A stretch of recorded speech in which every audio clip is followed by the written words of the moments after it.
para falar sobre o assunto, Dani Estevão, seja muito bem-vinda. Oi, Babi, boa tarde. Dani, Boa eu acho tarde, muito legal, ouvinte. data importante, né? 25 de setembro, dia do rádio, tudo a ver com novas tecnologias que estão vindo, que vieram, essa questão da voz, novas tecnologias, mexe muito com o nosso imaginário, né? Não, e como é que a gente fala de tecnologia e eu não vou falar sobre essa tecnologia no Dia Nacional do Rádio, que até hoje é considerado uma paixão nacional, né? Pois é, eu adoro isso, né? O pessoal fala, vai surgir TV, acabou o rádio, vai surgir o cinema, acabou o rádio, vai surgir podcast, acabou o rádio. E o rádio tá aqui firme e forte. Tá aqui firme e forte. Assim, comecei a estudar a respeito, né? Falei, deixa eu entender um pouquinho isso que vem acontecendo. Então, assim, como todo invento tem as suas tretas, tem as Olha, conversas, onde começou, onde deveria ter começado.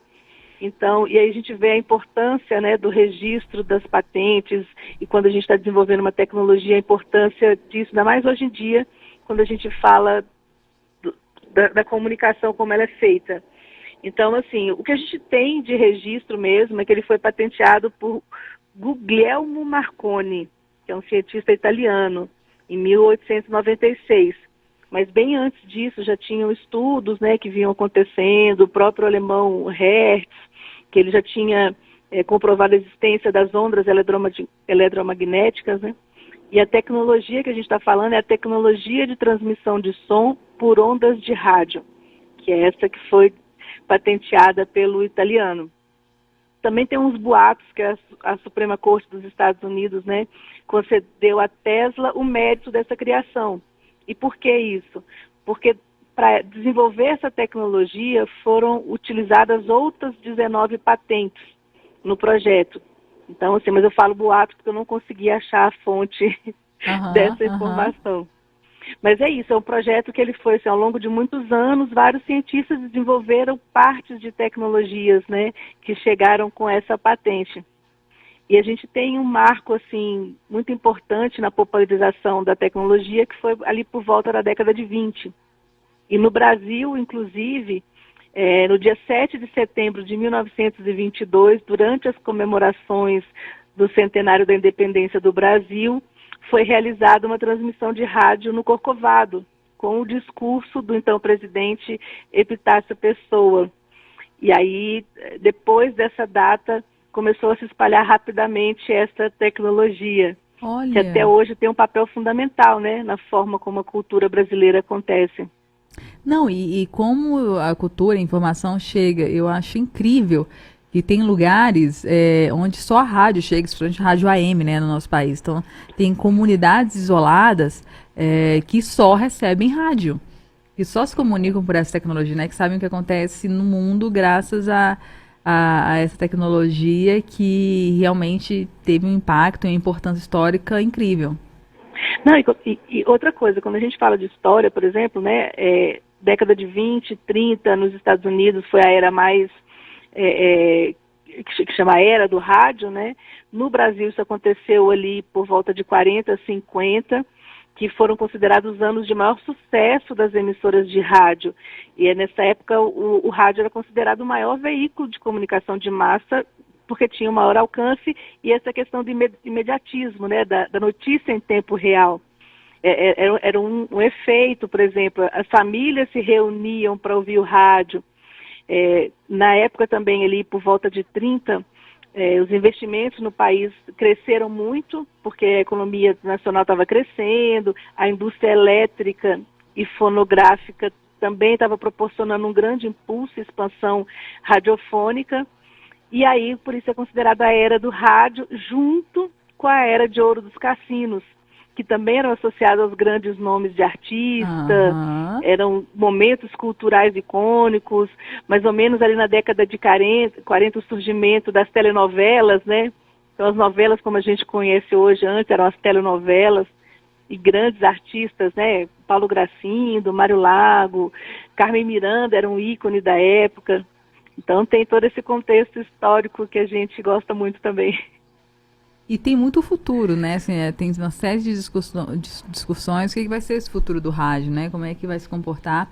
Porque, apesar de nós ter vindo vários streaming, várias outras tecnologias, tem um pouco dessa aleatoriedade, assim, de você descobrir uma música que você não sabia, ou então de você reencontrar uma música que você gostava muito, mas você nunca colocaria numa playlist sua. Tem todas essas questões, assim, que é muito do inesperado, que o rádio oferece, né? Ninguém está esperando essa entrevista, diferente de você escolher o podcast que você sempre fala sobre os assuntos que você sempre escuta, que é muito gostoso no rádio, né? Sim, exatamente. E a gente tem assim, muitas outras tecnologias que foram desenvolvidas a partir dessa tecnologia, né, do rádio. Então, a televisão, as telecomunicações, as comunicações sem fio, próprio Wi-Fi, Bluetooth, tudo isso veio depois dessa primeira tecnologia. A forma como as gravações de rádio, de áudio, né, elas acontecem, a própria internet, o jornalismo, as primeiras fontes de notícia em tempo real, como eu falei, né? Uhum. Ainda e aí, hoje. Eu gosto disso, assim, ó, o rádio não impactou só a forma como a gente nos comunica, mas também a mídia, né, os efeitos de muitas tecnologias e a cultura.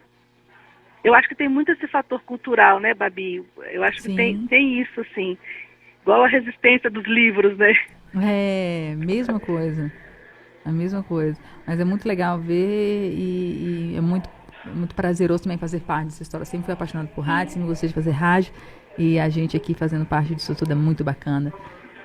Dani, muito obrigada pela sua participação hoje no Mesa para Dois, trazendo nesse dia do rádio mais informações sobre essa tecnologia que afeta a vida de tantos brasileiros. Obrigada, Babi. E eu queria que o pessoal ficasse de olho, porque essa semana o Distrito Federal está bombando, tá? No dia 26 a gente tem um Lab Day de turismo lá no Sebrae Lab. No dia 28 a gente tem no auditório do Sebrae no CIA um evento do encontro do novo mercado de energia com a Neo Energia, que está muito bacana também. Tem um seminário internacional de inovação e políticas públicas acontecendo no auditório da CLDS nos dias 27 e 28. Está tendo essa semana universitária que eu falei, né, na Universidade de Brasília, a semana toda. Então, assim, tem muito evento, muita coisa bacana.